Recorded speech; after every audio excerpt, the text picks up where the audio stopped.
Well, Stu, it's more FA Cup misery for the Stones. Again, what went wrong out there today? I thought after 20 minutes we just weren't good enough. All of us were all in it together as a management team, and the players, we weren't good enough. We were sloppy. We made an error for the first goal, and then we try and make it up. We've done it too much lately, and it costs you. When you go 1-0 down, you've got to regroup, you've got to be composed, and we weren't composed enough. We went and give away another goal, and when you're 2-0 down, then you start having to chase the game.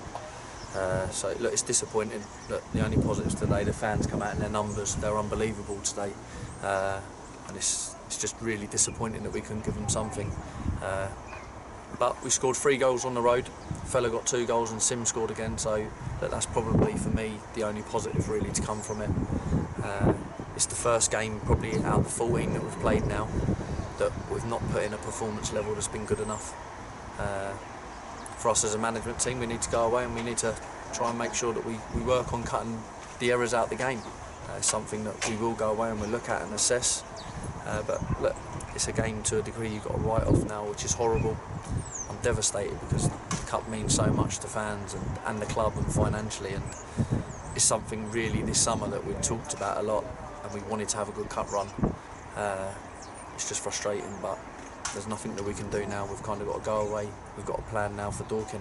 Is it quite an uncharacteristic performance, like you said? We're normally quite a resolute back line, never looked like at any point this season we'd chip 5 goals. Is that the most upsetting thing that had to sort of be on today, you know, the big FA Cup day? Yeah, it's disappointing. I never saw that happening this season, or could see it happening this season, that we concede 5 goals in one game. But it does show the quality in this league, that it can happen, Joe, if you're sloppy and you're not quite on it. And we were sloppy in our possession and out of possession today. It's a frustrating day, but we've got to go again. We've got to keep being positive. We've got to go work on it on the training ground. That's all we can do. It's just frustrating that it's happened in the FA Cup. And you mentioned the positive that Sim come off the bench, scored again, and Fella's added 2 more to his game and starting to find his feet now since his injury. The club sold Reece Brown in the week, well yesterday. Obviously fans are questioning the timing over that and the reasoning for selling our top scorer. What can you say to them about how the move come through and you know it's this week and things like that? Look, Brownie's had a lot of interest. He started the season really well. We know that he's a top player, but for me personally as the manager and the board, the chairman, we all decided in a sense that we feel that it was the right move. We got the right transfer fee. He was out of contract in the summer as well, so you have to think about all these little aspects. We believe in the players that we got in the building as well, and that's no disrespect to Brownie. I thought Brownie was excellent for us. He's a great lad, and I hope that he goes on and does really well, and I think he potentially has the potential to kick on again. But you look at Fella today, he scored 2 goals. I've said it before, forwards that play down the middle in our team will score goals, and I believe Fella will score goals, and I believe Sim will score goals. So I don't think it's the issue of losing the goals in our team. Like you see today, we've scored 3 goals and we've not been good enough as well. I think that's probably the worst we've been in being creative. If you look at last week against Bournemouth, we probably should have had a few more goals, and that was with Brownie in the team. So it's not always about what you have on the pitch. We believe in the players, we believe in our patterns that will create goals for centre forwards, and Fella's proved it today. He's got 2 goals. It's the first game he's really been down the middle. How do you sort of allay fears that from fans that we're becoming a selling club? We're obviously not, because we turned down a bid for one of our other players a couple of weeks ago. But how do you sort of allay fears like that? I look at it as a positive. We've got to take it as Wealdstone. We've got to take it as positives. We're a part-time club in a full-time league. There's clubs with huge finances within this league that can cherry-pick your players, and we know that. And at times there's nothing you can physically do about it. But the way we look at it, that's kind of the model. Because now Brownie's gone, Josh Umrah's gone, we're getting the next forward. That's how we got Fella. That's how Simeon Akinola wants to come and play for us. That's how these forwards, they want to come and play for us, and that's what you get. You get the next young lad wanting to come and play for Wealdstone, because there's a pathway. All these lads are still dreaming of being footballers, and we're kind of that platform that we can give them that to go be footballers. We've got to stick to the model and stick to the plan. It's frustrating, and I get the fans' frustration, but it's not about us not being ambitious. we're ambitious. We want to finish as high up the league as possible. We believe what we've got in the building, and we believe in the next couple of weeks potentially there's signings in the pipeline. Look, we can't always get them over the line. There'll be things and stumbling blocks that will stop things happening for one reason or another. And it's not just finances. It's lads do want to be full time at this level.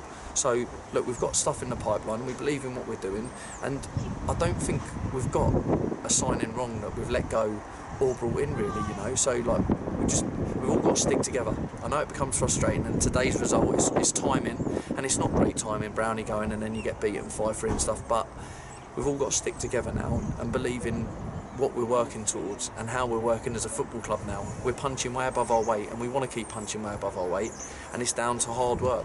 Us off the pitch, making sure that we bring the right signings in, and on the pitch the lads doing the business, which they've done. It's only been one game in 14 that they haven't performed this year, and it's a game that we all accept as a management team and as a playing staff. We weren't good enough today. None of us were good enough. Does the move throw a spanner in your works? Are you planning to bring any new players in? You obviously added three attacking options anyway the past couple of weeks. Obviously it's a lot of money for the club, but how much of that goes back into your budget? Look, we haven't really talked about that, and we don't really talk about that. We've got our budget from the start of the season, and the board have always backed me as a manager if we need it. And at the minute, I feel that there's not players out there that we need to go break the bank to try and sign. I think we're in a good place as a football club. I think we've got good talent in the building that fit our model. So look, we're not going to go out and rush and sign players that we don't need to sign for the sake of signing. That's the one thing that we said ever since me and Matty took charge at the football club. We won't go and be pressured into signing players. We're always patient. We were patient this pre-season, and people were probably worried. And then you look at the players that we've got over the line. You've also got to look at the players that we've got out today. You've got Max Kreshmar, who's been out. He's a massive player for us. You've got Nathan Ferguson not here today. Some big players out for us today.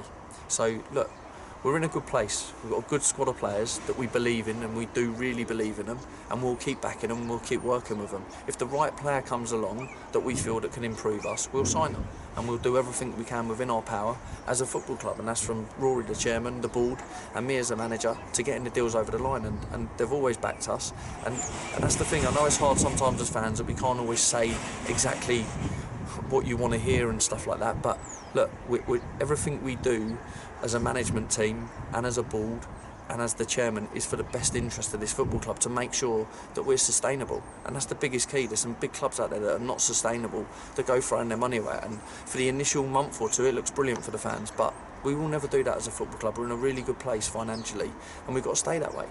And then sort of moving on to Dorking next week, a team that's just come up. I kind of see similarities with them and when we came up, that they like to play their attacking football. Sometimes can be a bit naive when they come up against these bigger sides and have been caught out a couple of times, but they really stick to their mentality, don't they? And it's a mentality that's got them really far. Oh, 100%. Look, they're all well drilled in the way that they play. Mark's done an unbelievable job over there at Dorking. They've come through the leagues, and he's got a really good squad of players, and quite experienced as well. So it's going to be a really tough game. There's no easy games in this division, and that's the thing. We all say it, all the managers here, all of us saying it, there's no easy games, and there just isn't. We're all in this league now, and it's a tough division. I think Dorking are part-time. There's only 2 of us part-time within this division. So look, we're looking forward to the challenge now. We'll go away, me and Matty, and prep for the game. It's like the part-time World Cup then next week, yeah. Exactly. Cheers, Stu. Top man, Chris. All the best, lads.